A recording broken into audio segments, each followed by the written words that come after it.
Hey, welcome to Taylor's Trick Taking Table. I'm Taylor in sunny old England. That's right. I'm traveling. Oh, perfect lighting alert. We are on our way to Essen. That's right. If you are going to Essen, I'd love to say hi. I am demoing Tricky Twist, which is the new edition of Short Zoot Suit with new art and some actually new gameplay elements. So I'd love to show you. I'm going to be there at the sit down booth from I'm bad at the hundreds clocks. 1300 to 1530. So I believe that's 1 to 2:30. If your brain works like mine. And I'd love to show it off. So come say hi. That'd be an absolute booth. Their booth. Oh my gosh. It'd be a blast. Their booth is here. So come say hi. It'd be an absolute hoot and a half. Or if you see me just around in the hall, I'll be there all days. It'll be my first Essen. So if you have tips, come say hi. It'd be an absolute hoot and a half.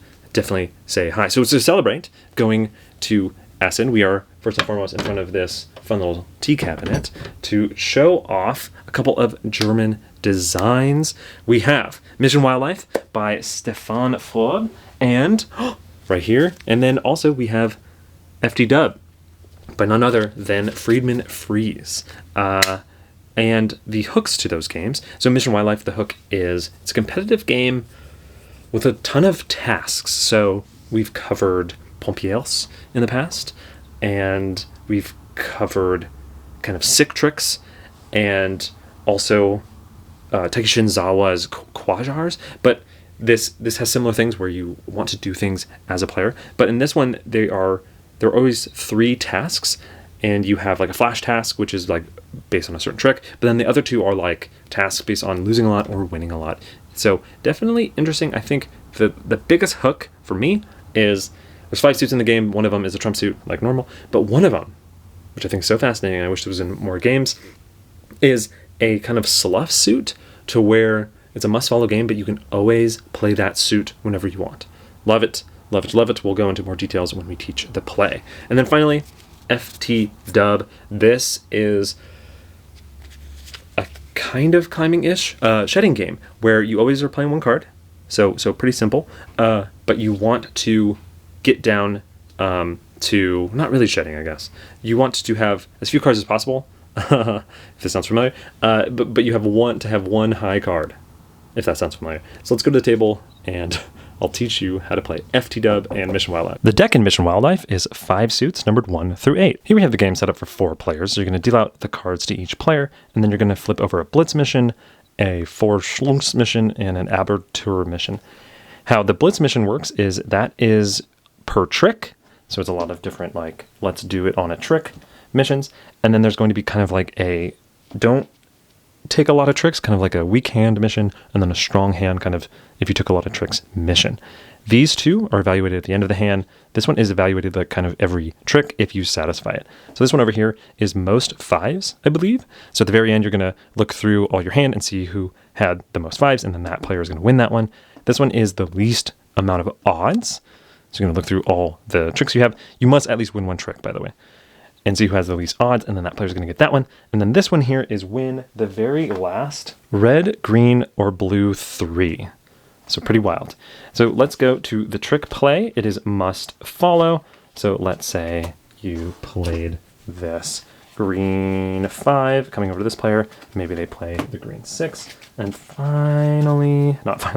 player plays the green 1. And so finally coming to this player, they have the green 3 and the 8. What's interesting is if they play the 8, since the 1's in the trick, that would actually win because 1 beats 8 of the same suit. But if it looked like this would win. So it's highest of the lead suit wins, unless there was a trump card. So yellow is the trump suit. Also, I did say it was must follow, but one final interesting thing. So let's go back to this example. Let's say it looked like this. This player over here, they could play the greens because it is must follow. But these gray cards and this whole gray suit is this kind of special suit where you can always play them even if you could follow suit. So maybe this player who, has the 8 green doesn't want to play it right now. Mission Wildlife. The deck in Mission Wildlife is 5 suits numbered 1 through 8. Here we have the game set up for 4 players. So you're going to deal out the cards to each player, and then you're going to flip over a Blitz mission, a Vorschlungs mission, and an Abertur mission. How the Blitz mission works is that is per trick. So it's a lot of different like, let's do it on a trick missions. And then there's going to be kind of like a don't take a lot of tricks, kind of like a weak hand mission, and then a strong hand kind of if you took a lot of tricks mission. These two are evaluated at the end of the hand. This one is evaluated like kind of every trick if you satisfy it. So this one over here is most fives, I believe. So at the very end, you're going to look through all your hand and see who had the most fives, and then that player is going to win that one. This one is the least amount of odds. So you're going to look through all the tricks you have. You must at least win one trick, by the way, and see who has the least odds, and then that player's going to get that one. And then this one here is win the very last red, green, or blue 3. So pretty wild. So let's go to the trick play. It is must follow. So let's say you played this green 5 coming over to this player. Maybe they play the green 6. And finally, not finally, this player plays the green 1. And so finally coming to this player, they have the green 3 and the 8. What's interesting is if they play the 8, since the 1's in the trick, that would actually win because 1 beats 8 of the same suit. But if it looked like this, this would win. So it's highest of the lead suit wins, unless there was a trump card. So yellow is the trump suit. Also, I did say it was must follow, but one final interesting thing. So let's go back to this example. Let's say it looked like this. This player over here, they could play the greens because it is must follow. But these gray cards and this whole gray suit is this kind of special suit where you can always play them even if you could follow suit. So maybe this player who, has the 8 green doesn't want to play it right now. So maybe they decide to slough, and this just always loses. If later on, like let's say this player, that player won the trick, if they lead gray, then it would be the highest gray that wins the trick. So in this case, this 4 gray would win the trick. Or if there's trump, obviously the highest trump would win the trick. So this gray suit is interesting in trick play because it lets you not have to follow suit as like kind of like an interesting sloughing type of suit. So again, you're going to play all the tricks like this, and when this happens, like when the last 3 green, blue, or red is won, and I'm interpreting this as, let's say the 3 green goes out, you're like, okay, there's the green gone, and then the 3 blue goes out, and then someone won the 3 blue, then it's like, oh, okay, now we're paying attention to the 3 red, and whoever wins that immediately takes this in front of them. And so let's say we're at the very end, and this player over here, they did win a trick, and they didn't have any odds. They would take that, and maybe this player over here got the most 5, so maybe they take that. And so you're going to keep playing that way until at the end of a round, if a player has won 5 or more missions, then the game is going to end, and whoever has the most missions win. If that hasn't happened, you're just going to start again with 3 new mission cards. If a player wins a flash mission in the middle of the round, and that is their 5th, you're actually going to play out the rest of the round, which is totally fine. And if it's a tie, like 2 players get 5 or 2 players get 6 at the end, then it is a shared victory. And I should say, if it's a tie amongst winning these, then players actually share the victory. Like if this player took a trick and had 0 odds, and so did this player up here, then they are going to share in winning that mission. And they would just draw like another one face down just to show so that these players both have 1 point essentially. And that's how to play Mission Wildlife. The deck in FTW is 1 through 60, but you might take out certain cards depending on the player count. Here we have a game of FTW for 3 players. So depending on the player count, you're going to remove some cards. At 3 players, we have a 1 through 36. At 4 players, though, you're going to include 1 through 48. And then at 5 to 6 players, you're going to include all the cards 1 through 60. For 2 to 5 players, you're going to shuffle the deck and deal 12 cards to each player. Sometimes you'll have cards cut, and then at 6 players, it's 10 cards to each player. After everyone has cards, you're going to pick 3 to pass over to the player on your right. Starting off with the Happy Hippo character, they're going to play a card, and you always play a card on your turn, but you can do one of 3 things. So standard thing is just to play a card that's higher than anything out there. So coming after the Happy Hippo to the English to French connector port there, they're going to just do the same thing. They're going to play a higher card. So they played the 8 because that was higher than the 3. The passport player could do the same thing. They could play, a 10, a 21, or an 18. But what they're going to do is they're going to play a lower card to show off one of the other options you can do. You can play a lower card in front of you. That goes face up in kind of like a tableau, kind of in front of you there. And then you're going to take one of the cards here, put it in your hand. So maybe they take the 8, and then you're going to discard the rest. So then coming to the Happy Hippo player, maybe again they just play out in front of them. Same thing with the other electrical socket here. Maybe they play the 4.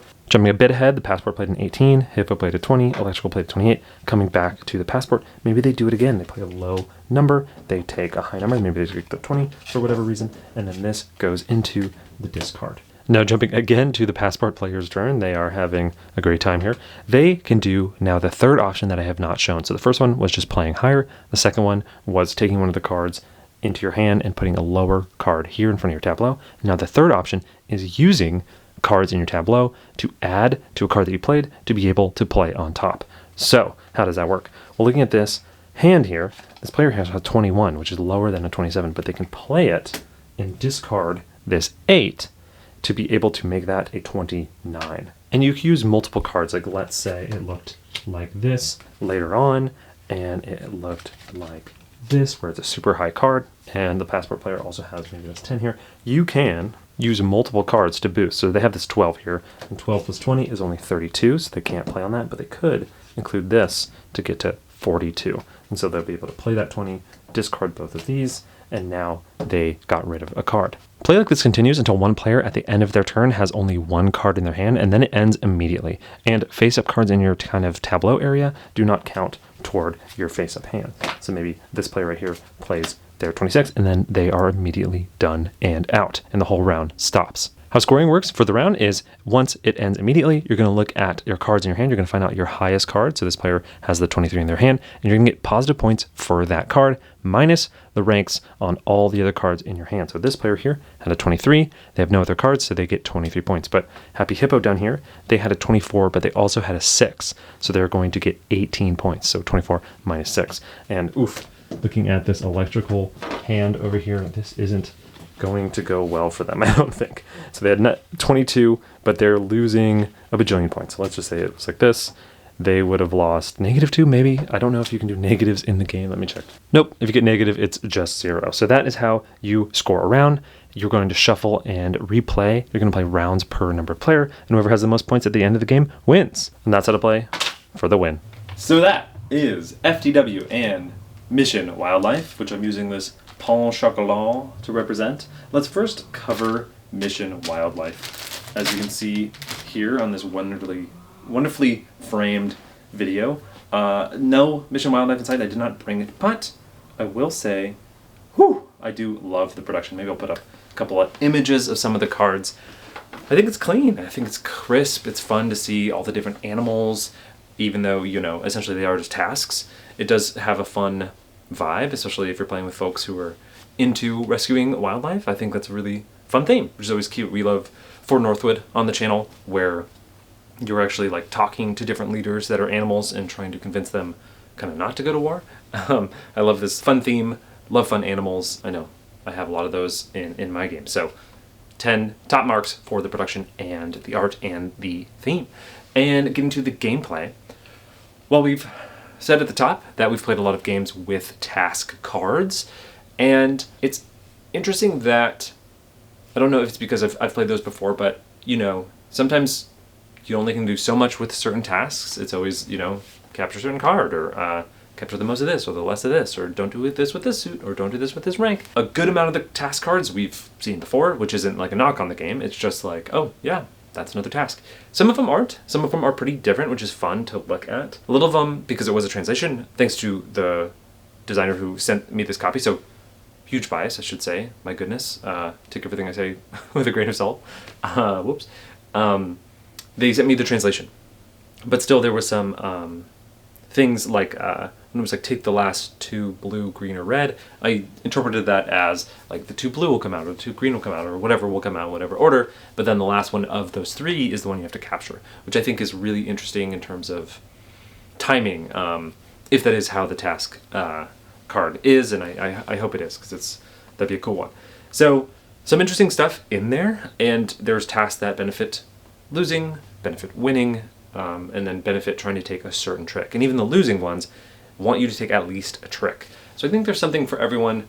I do think in general, maybe a stronger hand, you have a little bit more control, which is okay, because I think that they do a lot in the trick play to still give you some control either way. So we talked about this in Voodoo Prince. It's a fair amount of games, but the fact that the lowest ranked card beats the highest ranked card in the suit, classic controls, that feels good. But also, boy, I wish this is in more games, because I absolutely love it in here, is that even though it's must follow, you have the suit the gray suit that you can always play even if you couldn't misfollow, and I adore it. I do think it catches players off guard, so it's something to really be aware of if you play, but it gives a great deal of surprise to must follow, and it gives a little bit of pizzazz to a standard task kind of trick-taking game. Like I've said, we've played a good amount of these before, so when you're playing, you're expecting to win just because you have a lot of trump, or like if you've been leading trump to try to suck out trump, but people have been playing their gray cards, you might think that you've pulled all the trump out, but someone just had enough gray cards to hold their one trump card. So it's a nice flexibility in that someone can hold on to their only trump if they have a bunch of gray. So it's nice to almost, how do I say this, like someone could get a lot of trump, but the other person who didn't get a lot of trump could get a lot of gray to at least have some trump. So I think that's kind of a way to phrase that. And then again, the fact that the mission cards, there's one for not doing good, or like not doing good, avoiding or not taking a lot, and then there's one for taking a lot. So that kind of balances that as well. So a lot of fun things to say. I think the only thing that would rub folks the wrong way is, in barring like some translation and some miscommunication things, is some of the tasks are a little simple, so it's not bad. The game actually even comes with advanced missions and stuff to get a little spicy right off the bat. But I think this is a solid game, and I personally absolutely adore that sloughing suit. I hope to see it more. It's a really, really cool mechanism. So that is Mission Wildlife. Definitely check it out. I think it might be at Essen. Speaking of Essen. But yeah, we'll see if it maybe comes to States. But also hopefully keeps the art, because I really dig the art and the theme for sure. Okay, on to FTW by Friedman Freeze.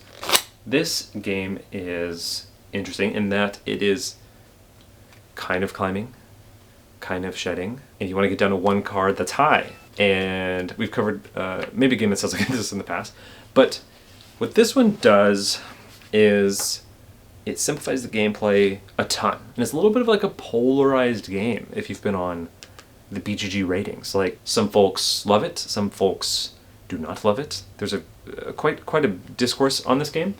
And I think I come down on, I think there's some really clever stuff. I love that the actions are really simple. It's like play a hard card, play a lower card and take one, or use one of the lower cards that you did play earlier as like a booster. I do think that even though there's ways to mitigate a hand, kind of like a stronger hand is just good. You want high points, you want to be playing over things.